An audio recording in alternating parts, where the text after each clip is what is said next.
네, 방송 보시며 저희 유튜브 댓글창에서 토론하시면요. 시청한 재미가 2배, 3배입니다. 많은 참여 바라겠습니다.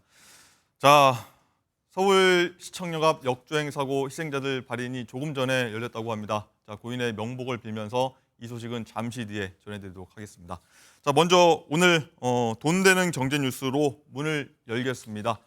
현대인의 필수품입니다. 자, 바로 이 커피인데요. 요즘은 이 커피 한 잔 마신다는 표현보다 수혈한다 이런 표현이 더 어울릴 정도로 필수품이 된 이 커피가요. 국내는 물론 해외로 뻗어나가고 있다고 합니다. 오늘은 이 커피로 보는 경제라는 주제로 김광석 한양대 겸임 교수와 얘기 나눠보도록 하겠습니다. 안녕하십니까 교수님? 네, 안녕하십니까. 커피 들고 나오셨군요. 네, 그렇습니다. 예. 어쨌든 이 커피 들고 출근하는 게 저한테도 좀 일상이 된 것 같은데 이 요즘엔 길거리 나가면요, 눈 돌리는 곳마다 카페들이 바로바로 눈에 띌 정도로 많은데 실제로 전국의 커피 점수가 10만 개가 넘었다고 하더라고요. 네, 그렇습니다. 정확히는 10만 700여 개가 됩니다. 예. 그러면 6년 전과 비교하면 얼마나 증가했냐? 2배 이상 증가했습니다. 2배. 예, 6년 전에 5만여 개였으니까요. 6년 만에 2배. 예, 질문 한번 드려보겠습니다. 우리 편의점도 굉장히 많잖아요. 4대 편의점. 예. 편의점이 많을까요? 커피점이 많을까요?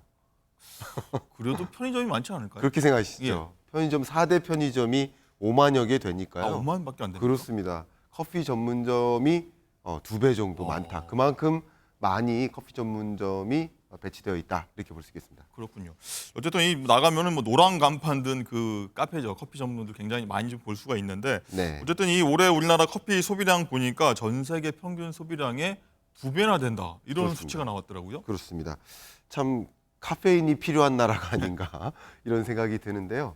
우리 1인당 연간 커피 소비량이 405잔 정도 됩니다. 그러면 글로벌 평균 소비량이 152잔이거든요. 2배 이상 되고요. 저도 이제 아메리카노를 항상 마시는데 예. 아메리카노 하면 미국이잖아요. 그렇죠. 미국도 318잔 마십니다. 아, 그러니까 우리나라가 굉장히 커피를 많이 마시는 나라다 이렇게 볼 수 있습니다. 코리아노네요. 네, 그렇습니다. 그렇습니다. 알겠습니다. 어쨌든 이 커피를 이렇게 많이 애용하니까 국내 업체들의 커피 수출량도 굉장히 늘어나고 있다 이렇게 들었는데 네, 이른바 이 K커피의 세계화 반가운 일인 것 같긴 네, 합니다. 반가운 일입니다.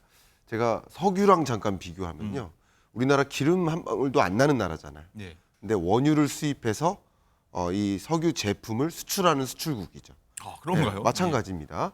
우리는 원두를 수입해서 커피를 수출하는 또 커피 수출국이 거의 됐습니다. 전량 수입해서 네. 수입한다. 규모를 본다면 2018년 기준으로 1억 7천 달러 정도 됐었는데 22년 기준으로 또 2억 3천만 달러로 굉장히 많이 늘어나고 있고요. 수출 규모가 늘어나는 그 배경 중에 하나는 K컬처입니다. K드라마, K무비 이런 것들이 많이 보급되다 보니까 그 영화 속에서 드라마 속에서 마시는 한국 커피 브랜드가 굉장히 인기를 끄는 거죠. 예. 그러면서 수출로 이어지고 있는 상황이라고 볼 수 저 있겠습니다. 배우가 먹는 커피, 가수가 먹는 커피 네. 맛있겠다 이런. 아마 오늘부터 MBN 커피가 예, 이렇게 저희가 또 유행하지 돌려가거든요. 않을까 생각이 됩니다. 그렇군요. 네. 어쨌든 이 커피 업체를 보면은 이 최근 필리핀의 한 업체가요, 우리나라 이 한 업체를 인수했다 예. 이런 얘기도 들리더라고요. 네, 그렇습니다. 필리핀의 가장 큰 정말 대형 패스트푸드 업체인데요. 예. 졸리비 푸즈라고 합니다. 지분의 한 70%를 인수하는 과정인데요.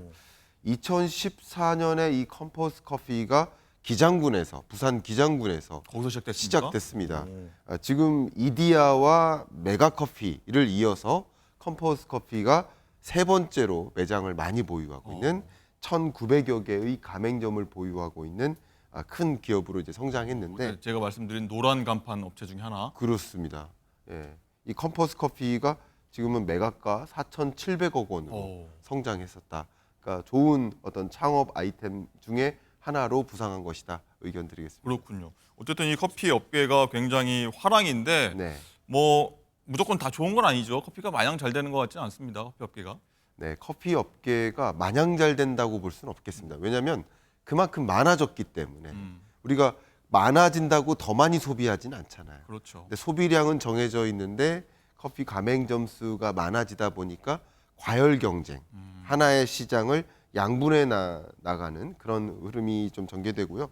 또 중요한 게 가장 중요한 흐름이 요즘에 이상기후잖아요. 그렇죠. 좀 이상기후는 원두 농가들의 농사가 일정치가 않아요. 가뭄이라든가 뭐 여러 해충 피해라든가 메뚜기 떼의 출범이라 이런 일들이 빈번해지면서 원재료 가격이 인상됩니다. 네, 일단 지금 화면에는 카페 폐업 건수가 지금 그렇습니다. 보여지고 왜냐하면 있고요. 원재료 가격이 상승하는데 매출이 그만큼 늘어나지 않으니까 굉장히 어려운 거죠. 커피점도 과열 경쟁 속에. 그래서 폐업으로 연결되는 경우도 좀 많아지고 있는 상황이라고 볼 수 있겠습니다. 예. 어쨌든 뭐 소상공인분들, 카페 업주분들 굉장히 좀 아쉽다, 안타깝다 이런 소식도 있고요. 네. 어쨌든 이 물가, 뭐 원재료 가격 급등이 좀 문제라고 좀 말씀하셨는데 이렇게 되면 뭐 저희 주변에 1,000원대 커피 굉장히 많은데 네. 여기서 못 버는 거 아닌가 좀 우려도 되긴 하면서요. 네. 어쨌든 이 커피 공화국이라고 좀 저희가 불리는데 어쨌든 무턱대고 창업하는 것 경계해야 될 것 같고 많이 네. 알고 창업을 해야 될 것 같아요. 네, 그렇습니다. 가장 중요한 거는 과잉 경쟁입니다. 그러니까 자영업은 자영업과 경쟁한다라는 문장을 제가 드리고 싶습니다. 예. 그러면 나 여기저기 커피숍이 왔네, 나도 커피숍 해볼까? 이렇게 생각하기보다 저도 한 번쯤은 생각해봤던 그렇죠. 거죠. 여기저기 커피숍 많으니 이곳에서는 커피숍 하면 안 되겠다. 이런 생각을 하셔죠. 반대로 네. 과다 경쟁이라는 것을 주의하시면서 어떤 부문으로 창업을 할까를 고민하실 때 오히려 과다 경쟁을 피해가는 방향으로 업종을 선택하는 것을 좀 추천드리고 싶은 마음입니다. 그렇군요. 어쨌든 이 경제 전문가시니까 한번 여쭤보겠습니다. 많은 분들이 커피 시장 진입하시려고 하실 텐데, 네. 자 경제적 이득을 좀 얻기 위해선 좀 어떻게 해야 될 것 같다. 팁 좀 네. 주시자면요. 요즘의 그 경제 트렌드가 바로 스태그플레이션이라는 현상 때문에 말이 어렵습니다. 예, 스태그플레이션 물가는 높은데 경기는 또 아. 안 좋아요. 이게 바로 스태그플레이션입니다.